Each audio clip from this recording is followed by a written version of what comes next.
अपने कदम वहीं पर रोक लो जमींदार। तुम दोनों मेरा मुकाबला नहीं कर सकते।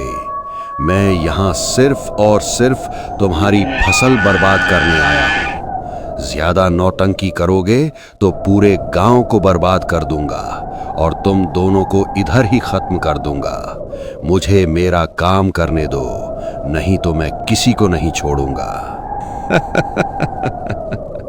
टुन टुन टापा टुन, लालू शैतान बोले गुन। पूंछ हिलाऊं, सींग घुमाऊं, पॉपकॉर्न निकले धुन धुन धुन। हंस हंस कर जो ताली मारे, उसके जूते नाचे सारे। अब्रकदबरा खट खट खट, शैतान भी बोले हट हट हट। रामपुर गांव सुंदरबन राज्य के घने जंगलों के बीच बसा हुआ था। रात का समय था। रामपुर का जमींदार बाज अपने साथी कालू कौवे के साथ खेत में शिकार के लिए घात लगाकर बैठा हुआ था। कालू के हाथ में एक डंडा था और बाज जमींदार के हाथ में एक धारदार तलवार थी। मालिक, रात बहुत हो चुकी है और ठंड के मारे शरीर कांप रहा है। मुझे नहीं लगता कि आज वो सूअर यहाँ आएगा। चलो अब हम घर चलते हैं। शायद तुम भूल रहे हो कालू, आज है पूर्णिमा की रात। हर पूर्णिमा को वो जंगली सूअर जंगल की गहराइयों से निकलकर हमारे गांव में आता है, खेत उजाड़ता है और वापस चला जाता है। लेकिन आज या तो मैं रहूंगा या फिर वो रहेगा। हम कहीं नहीं जाएंगे। तभी जंगल की ओर से भयानक आवाजें आने लगी। जमींदार चौंक कर आवाज की तरफ देखने लगा। कालू, तैयार रहना, आते ही उस पर हमला करना है, याद रखना। मुझे लगता है कि कुछ गांव वालों को बुला लेते तो अच्छा होता मालिक, मुझे तो डर लग रहा है। अरे गांव वालों को बुलाया तो था, लेकिन साले डरपोक आए ही नहीं, तो मैं क्या कर सकता हूं? पर अब मैं अपने खेत का और नुकसान तो नहीं झेल सकता। रुक जा, मैं इस सुअर को नहीं छोड़ूंगा। तभी हवा की रफ्तार से एक जंगली सुअर चलता हुआ वहां आ पहुंचा और बाज जमींदार और कालू को घूरने लगा। उसकी शक्ल आम सुअर से अलग थी और शरीर कहीं अधिक डरावना। अब तू देख कालू, मैं इसके उड़ाता हूं पर खच्चे, छोड़ूंगा नहीं इसको। इसने मेरे खेत को बर्बाद करके रखा है। जमींदार तलवार लेकर सुअर की ओर बढ़ने ही वाला था कि तभी वो सुअर दोनों की ओर देखकर बोला, अपने कदम वहीं पर रोक लो जमींदार। तुम दोनों मेरा मुकाबला नहीं कर सकते। मैं यहाँ सिर्फ और सिर्फ तुम्हारी फसल बर्बाद करने आया हूँ। ज्यादा नौटंकी करोगे तो पूरे गांव को बर्बाद कर दूंगा और तुम दोनों को इधर ही खत्म कर दूंगा। मुझे मेरा काम करने दो, नहीं तो मैं किसी को नहीं छोड़ूंगा। सुअर के मुंह से मनुष्यों जैसी भाषा सुनकर बाज जमींदार और कालू कौवा पूरी तरह से डर गए। उसी पल वो सुअर खेत की सारी फसल बर्बाद करता है और कुछ समय के बाद जंगल की गहराई में गुम हो गया। ये सब नजारा देखकर कालू और जमींदार भागते हुए घर जा पहुंचे। क्या हुआ? क्या उस सुअर को खत्म किया? आप लोग इतने डरे हुए क्यों हो? वो कोई आम सुअर नहीं था। वो मनुष्यों की तरह बोल रहा था। हमें बोल रहा था तुम्हें खत्म कर दूंगा। हम डर गए और हम भाग कर आ गए। मालिक, वो सुअर नहीं, कुछ और ही होगा। सुअर मनुष्य की भाषा कैसे बोल सकता है? मुझे तो लगता है वो कोई शैतान होगा। मालिक, हम तो बच गए। लगता है कि अब आपको रामू शिकारी के पास जाना पड़ेगा। केवल वही उस सुअर का शिकार कर सकता है। अरे लेकिन रामू ने तो शिकार करना छोड़ दिया है, वो कैसा मानेगा अब? तो उसे समझाओ, कब तक गांव उजड़ता रहेगा? आज फसलें बर्बाद हुई हैं, कल जाने भी जाएंगी। हाँ, तुम ठीक कह रही हो। ठीक है, मैं कल ही रामू बाज के पास जाऊंगा। अगले दिन जमींदार कालू के साथ शिकारी के घर पहुंचा। शिकारी अपनी बेटी के साथ बात कर रहा था। कुछ समय पहले उसकी पत्नी का देहांत हो चुका था। हाँ, क्या हो गया जमींदार? सुबह सुबह मेरे घर पर पहुंचे हो, क्या बात है? सब ठीक तो है? अरे तुम तो जानते हो रामू भैया, हर पूर्णिमा को वो सूअर आता है। कल भी आया था और हम खेत में थे। क्या बताऊं तुम्हें? इतना बोलकर कौवा चुप हो गया। फिर जमींदार ने रात की सारी घटना शिकारी को विस्तार से बताई। घटना सुनकर रामू बाज पूरी तरह चौंक गया और बोला, ये तो बहुत ही विचित्र बात है। एक सूअर और मनुष्य की तरह बात कर रहा है। ये कैसे हो सकता है भला? अच्छा बताओ जमींदार, अब आप हमसे क्या चाहते हो? देखो रामू भाई, पूरा गांव जानता है कि तुम अपने जमाने के बड़े माहिर शिकारी थे। गांव में तो कहावत भी है कि तुम्हारा तीर कभी निशाना नहीं चूकता। देखो भैया, मैं चाहता हूं कि तुम उस जंगली सुअर का शिकार करो, वो भी अगली पूर्णिमा की रात से पहले, ताकि गांव वालों की फसलें बच सके। गांव तुम्हारा उपकार कभी नहीं भूलेगा। अब आप तो जानते हैं जमींदार जी, हमने शिकार करना बहुत पहले छोड़ दिया है। अब हमसे नहीं होगा ये काम। पिताजी, आप इनकी बात मान लीजिए, उस जंगली सुअर को मार गिराइए और अपने गांव को बचाइए।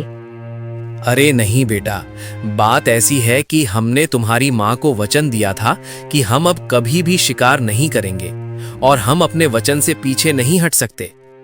लेकिन पिताजी, माँ ने यही सिखाया था कि जिस वचन को तोड़ने से सैकड़ों लोगों की भलाई हो, उसे तोड़ देना ही अच्छा होता है।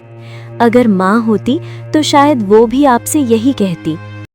ये सुनकर शिकारी बाज दुखी हो गया। वो अपनी बेटी की ओर देखकर बोला, हे बेटा, हे तू सच में बहुत बड़ी हो गई है। लाडो की बात सुनकर जमींदार और कालू भी भावुक हो गए। कुछ क्षण चुप रहने के बाद शिकारी बाज जमींदार से बोला, तो ठीक है जमींदार साहब, हमें मंजूर है। हम उस जंगली सुअर का शिकार करेंगे, लेकिन हाँ, हमको एक सहायक चाहिए होगा। अब देखो भैया, अगर इस पूरे गांव में कोई बहादुर है तो हमारा नौकर कालू है। ये तुम्हारे साथ जाएगा। हाँ हाँ, बिल्कुल बिल्कुल रामू भाई, आपके साथ शिकार करते हुए हमें डरने की कोई जरूरत ही नहीं है। मजा आएगा, मैं चलूंगा आपके साथ। हाँ तो ठीक है कालू, फिर कल सुबह हम लोग जंगल की ओर निकलेंगे। इतना कहकर जमींदार और कालू वहां से चले जाते हैं। कुछ ही देर में ये खबर सारे गांव में आग की तरह फैल गई कि शिकारी रामू ने फिर से अपना हथियार उठा लिया है। अरे चमन, सुना है कि नहीं, रामू ने फिर से हथियार उठाया है। हाँ भाई, सुन लिया है। अब तो सुअर की खैर नहीं। अरे पुरानी कहावत भी तो है, रामू का तीर अपने निशाने से कभी चूकता नहीं है।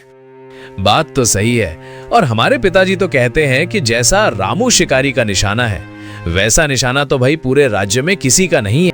अगले दिन शिकारी और कालू सुबह होते ही जंगल की ओर निकल पड़े। कई कोस चलने के बाद रामू की नजर जंगल की कच्ची मिट्टी पर पड़ी, जहां कुछ बड़े और गहरे पांव के निशान दिखाई दे रहे थे। ये देख लो कालू, ये निशान, कुछ तुम्हें समझ में आ रहा है? ये देखो रामू भाई, लगता है कि ए निशान उस जंगली सुअर के हैं। ये निशान देख के लग रहा है कि उत्तर दिशा की ओर गया है। ठीक है, चलो, हमें इन निशानों का पीछा करना होगा। चलो चलो। ये सुनकर कालू का चेहरा डर से सियाह हो गया।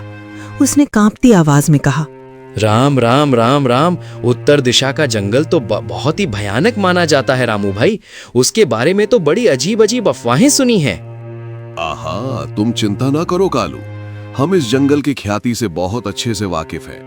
अरे कभी हम इस जंगल में शिकार किया करते थे भाई, हर मोड़, हर पेड़, हर गंध हमको बहुत अच्छे से याद है। चलो आ जाओ, जल्दी आओ।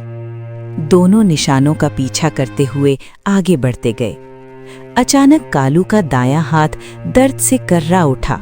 अरे रे रे रे रे, अरे रे अरे यार, मेरा हाथ जल रहा है रामू भैया। अरे कुछ तो हुआ है। शिकारी ने कालू का हाथ देखा तो उसकी आंखें फैल गईं। कालू का हाथ लाल हो चुका था और एक जहरीला कीड़ा उसे काट चुका था। ओहो, ये तो वही कीड़ा है जो खतरनाक जहर भरता है। कुछ देर में बेहोशी और फिर मृत्यु भी हो सकती है। लेकिन तुम डरो नहीं, शांत रहो, शांत रहो। यहाँ पास में एक जड़ी बूटी उगती थी, हम उसको ढूंढ कर लाते हैं। रुको रुको रुको रुको। रामू ने चारों तरफ तलाश शुरू की, लेकिन आश्चर्यजनक रूप से वो जड़ी बूटी कहीं नहीं मिली। ये कैसे हो सकता है? जब हम शिकारी थे तब तो ये जड़ी बूटी यहाँ हर जगह मिलती थी। तभी शेवंता की आवाज रामू के कानों में पड़ी।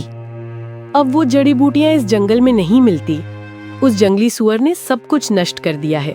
वो धीरे धीरे पूरे जंगल को निगल रहा है। लेकिन चिंता मत करो, मेरे साथ आओ, सवाल बाद में करना। शिकारी ने कालू को सहारा दिया और शेवंता के साथ आगे बढ़ने लगा। कुछ ही देर में वो एक झोपड़ी के पास पहुंचे। शेवंता के घर में विभिन्न प्रकार की औषधीय जड़ी बूटियां सजी हुई थीं। शेवंता ने तुरंत एक हरे रंग की औषधि निकाली और कालू के हाथ पर लगाई। घबराने की कोई बात नहीं, ये जड़ी बूटी तुम्हारे भीतर का जहर खींच लेगी। औषधि के स्पर्श से कालू का दर्द छूमंतर हो गया। घाव धीरे धीरे भरने लगा।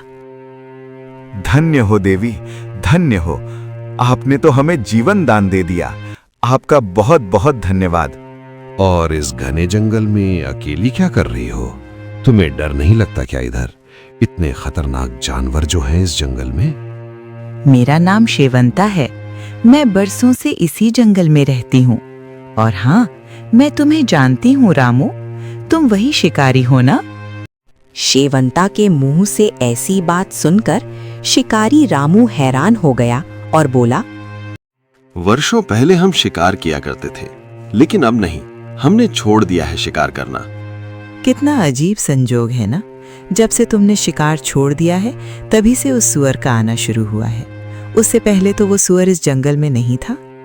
शिकारी कुछ कह पाता इससे पहले ही शेवंता रहस्यमयी स्वर में बोली, खैर, अब तुम यहाँ किस लिए आए हो? तुमने तो शिकार छोड़ दिया है ना? उस सुअर का शिकार करने, जिसने हमारे गांव को तबाह करके रखा है। शायद वो सुअर किसी को ढूंढ रहा है और इसी कारण सबको नुकसान पहुंचा रहा है। मैं उसको छोड़ूंगा नहीं। पर वो सुअर तुम्हें इतना आसानी से नहीं मिलेगा। लेकिन मैं तुम्हारी मदद करूंगी। यहाँ से दाहिनी दिशा में काफी दूर एक साधु महाराज की कुटिया है। कहते हैं उनके पास एक बड़ा ही विचित्र पक्षी है जो मनुष्यों की तरह बोलता है। वो पक्षी तुम्हारी मदद कर सकता है अगर साधु महाराज ने आदेश दिया तो। शिकारी ने शेवंता की बताई दिशा पकड़ ली। वो कालू को लेकर दाहिनी ओर चल पड़ा। घना जंगल और ऊबड़ खाबड़ रास्ता पार करते हुए वो दोनों काफी दूर निकल आए। अचानक कालू थककर रुक गया और बोला, रामू भाई, हमको बहुत तेज प्यास लगी है। अरे रे रे, लगता है कि अब आगे और नहीं चल पाएंगे।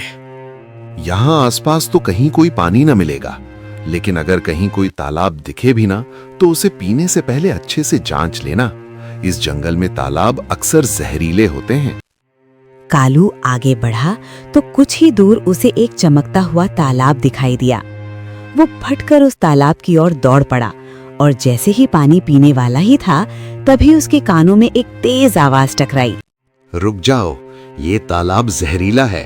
अगर एक भी घूंट पिया तो वहीं ढेर हो जाओगे। उसमें हाथ मत डालना बेटा। कालू घबरा गया और तुरंत पीछे हट गया। उसने देखा कि उसके पीछे गिद्ध बाबा खड़े थे। लगता है आप वही साधु महाराज हैं जिनकी तलाश में हम निकले थे। अच्छा हुआ आप इधर ही मिल गए बाबा। तुम लोग कौन हो और इस भयानक जंगल में क्या करने आए हो? ये जंगल साधारण नहीं है, ये एक मायावी जंगल है। रामू ने साधु को पूरी बात बताई। गांव में फैलते आतंक, जंगली सुअर की विनाश लीला और उसके शिकार की योजना, सब कुछ बताया। सब सुनकर साधु बाबा गहरी सांस लेते हुए बोले, ओ हो, उस सुअर के बारे में तो मैं भी सुन चुका हूँ।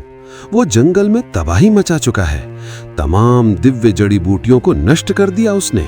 हाँ, लेकिन दुर्भाग्य से हम नहीं जानते कि वो इस घने जंगल में किस कोने में छिपा बैठा है। परंतु हाँ, मेरा एक मित्र है, शायद वो तुम्हारी सहायता कर सके। ये सुनकर कालू चौंक गया और बोला, आपका मित्र? पर साधु महाराज, यहाँ तो कोई और दिखाई नहीं दे रहा। अरे चलो तो मेरे साथ, सब पता चलेगा तुम्हें। साधु बाबा उनको अपनी कुटिया के पास ले गए। कुटिया में एक सुंदर सा तोता। अरे ये तो वही रंगबाज शिकारी है। वर्षों बाद दर्शन हुए गुरुजी। मुझे विश्वास नहीं हो रहा कि तुम सामने खड़े हो। ये सुनकर शिकारी बाज हक्का बक्का रह गया और बोला, अरे बाप रे, इसका मतलब शेवंता सच कह रही थी कि आपके पास सचमुच एक बोलने वाला पक्षी है। अरे, मुझे पहचाना नहीं? मैं वही हूं जिसकी जान तुमने वर्षों पहले बचाई थी, याद है? मुझे याद नहीं कब की बात है, मैं तो अभी सब कुछ भूल गया हूँ। जरा तुम ही मुझे याद दिला दो। जब मैं एक साधारण पक्षी था, तुम्हारा एक मित्र मेरी ओर तीर तान चुका था, लेकिन तुमने कहा नहीं नहीं, इसे मत मारो, ये मासूम है, इसे जाने दो। रामू की आंखों में पुरानी यादें तैरने लगी। उसे सब कुछ याद होने लगा। इस घटना के बाद मैं उड़ते हुए एक घने जंगल में जा पहुंचा। वहां एक महात्मा तपस्या कर रहे थे। उनके पास रखा दिव्य जल मैंने पी लिया। उसी पल उनकी आंखें खुली और वो मुस्कुराकर बोले, अब तू केवल उड़ नहीं पाएगा, बोल भी पाएगा। महात्मा ने मुझे एक साधु को दे दिया और तब से मैं इन साधु महाराज के साथ में हूं और अब मैं तुम्हारी मदद करूंगा। तभी शिकारी ने तोते की ओर गहरी नजरों से देखा और बोला, हाँ हाँ हाँ हाँ, हमको सब याद आ गया। अरे तुम तो वही पक्षी हो जिसको देखकर ना हमारे मन में पहली बार इंसानियत जागी रही। इतना कहकर शिकारी गंभीर हो गया और बोला, हमें ना उस जंगली सुअर का पता चाहिए जिसने गांव और जंगल दोनों जगह तबाही मचा रखी है। मैं उसकी शिकार करना चाहता हूँ। यहां से कुछ दूर एक गुफा है, गहरी झाड़ियों से ढकी हुई। उसी गुफा में एक तांत्रिक रहता है। अगर तुम उस तांत्रिक तक पहुंच गए तो समझो सुअर के पास पहुंच गए, क्योंकि असली राज उसी के पास छिपा है। ओ, अगर ऐसा है तो फिर हम तो उससे जरूर मिलेंगे। का बहुत बहुत धन्यवाद। इतना कहकर शिकारी कालू के साथ उस दिशा की ओर चल पड़ा जहां वो गुफा स्थित थी। रात और भी गहरी हो चुकी थी। चांद बादलों की ओट में छिप गया था और जंगल में अजीब सी सन्नाटा पसरा हुआ था। पूरी तरह से डर का माहौल था। रामू और कालू उसी अंधेरे के साथ धीरे धीरे आगे बढ़ रहे थे। अचानक सामने से उल्लुओं की डरावनी आवाजें गूंजने लगी। कालू डर गया। अरे रे रे रे रे रे, रामू बाबू, ये जगह मुझे ठीक नहीं लग रही है। लगता है जैसे कोई हमें देख रहा है। बाप रे बाप, राम राम राम, राम राम, बचाओ रे। डर मत कालू, जब तक मन मजबूत है तब तक कोई भी शक्ति हमारा कुछ नहीं बिगाड़ सकती, कितना भी क्यों ना अंधेरा हो। थोड़ी ही दूर चलने के बाद घनी झाड़ियों के बीच एक अंधेरी गुफा दिखाई दी। गुफा के बाहर पूरी तरह से सन्नाटा छाया हुआ था। यही होगी वो गुफा। यहाँ तो रोंगटे खड़े हो रहे हैं। बाप रे, कहाँ फंस गया मैं। मलिक ने तो मुझे फंसाया रे। अगर ऐसा जंगल है पता होता तो मैं कभी नहीं आता आपके साथ राम बाबू। बाप रे बाप, यहाँ सब जगह मौत ही मंडरा रही है। हाँ, सावधान रहो और चिंता ना करो। मेरे पीछे पीछे गुफा के अंदर आ जाओ। डरने की कोई जरूरत नहीं, मैं सब संभाल लूंगा। जैसे ही दोनों गुफा के अंदर पहुंचे, वहां जलती हुई आग के पास एक भयावह आकृति बैठी दिखाई दी। उसकी आंखें लाल थीं और उसके चारों ओर अजीब अजीब तंत्र मंत्र की वस्तुएं बिखरी पड़ी थीं। वो था तांत्रिक। वर्षों बाद कोई जीवित प्राणी मेरी गुफा तक पहुंचा है। बताओ, कौन हो तुम लोग? तुम्हें अपनी जान प्यारी नहीं है लगता है? हम उस जंगली सुअर के बारे में जानने आए हैं जो गांव और जंगल को तबाह कर रहा है, और वो आप हमें बताएंगे। आपको ढूंढते ढूंढते हम यहां तक पहुंच गए हैं। तो आखिर तुम लोग भी सच जानने आ ही गए। हाँ, वही सुअर मेरी तंत्र विद्या का परिणाम है। मतलब वो सुअर तुमने बनाया है? इसका क्या मतलब? बिल्कुल, वो कोई साधारण जानवर नहीं, बल्कि मेरी शक्ति से जन्मा राक्षस है। तुमने निर्दोष गांव वालों को डराया, उनकी फसल नष्ट करवाई, जंगल की जड़ी बूटियों को पूरा खत्म कर लिया। ये पाप है, तुमने अच्छा नहीं किया। पाप पुण्य, शक्ति के आगे पाप पुण्य का कोई अर्थ नहीं होता। मुझे ये मानव जात और ये जंगल पूरा खत्म करना है, इसीलिए मैंने ये सूअर रूपी राक्षस को जन्म दिया है। इस दुनिया पर राज करना है मुझे। ये दुनिया राक्षसों की होगी और राक्षसों का राजा मैं रहूंगा। तभी गुफा के अंदर से भारी कदमों की आवाज आई। धरती कांपने लगी और अंधेरे से निकलकर सामने आ गया वही जंगली सुअर। मालिक, क्या यही है वो जो मेरा पीछा कर रहे थे? आज तो मैं उनकी फसल बर्बाद कर रहा हूँ। कुछ दिनों के बाद फसल के साथ साथ इंसान को भी खत्म कर दूंगा। इनको बता दो मालिक। हाँ, आज इन्हें यहीं खत्म कर दो। ये वापस इस गुफा से जिंदा लौटने नहीं चाहिए। रामू भाई, अब क्या होगा? ये तो हमें जान से मार देंगे। अब हमारा बचना तकरीबन नामुमकिन है। अब वही होगा जो होना चाहिए। आज या तो ये अंधकार खत्म होगा या हम। इतना कहते ही शिकारी ने अपना धनुष उठाया, धनुष पर तीर चढ़ाया और आंखें बंद कर एक पल के लिए ध्यान लगाया। पूरा जंगल मानो थम सा गया। ओम नमो दिव्य प्रकाशाय, सदा करो रक्षा हमारी, शांति दो, शक्ति दो, जय हो प्रभु प्यारे। अरे मूर्ख, ये साधारण तीर नहीं है, इसे रोको, रोको। लेकिन तब तक बहुत देर हो चुकी थी। शिकारी ने तीर छोड़ दिया। तीर बिजली की गति से उड़ता हुआ जंगली सुअर की ओर बढ़ा। तीर सुअर के कंधे में धंस गया। सुअर नीचे गिर गया। नहीं, ये नहीं हो सकता। ये मेरी शक्ति से बना है, इसे मत मारो। मेरी शक्ति खत्म मत करो शिकारी। मालिक, मुझे शक्ति दीजिए। मुझे जल्दी से अच्छा बना दो। मैं इस शिकारी का अंत जरूर करूंगा। तांत्रिक आग के पास जाकर जोर जोर से मंत्र पढ़ने लगा।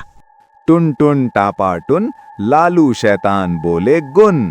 पूंछ हिलाऊं, सींग घुमाऊं, पॉपकॉर्न निकले धुन धुन धुन।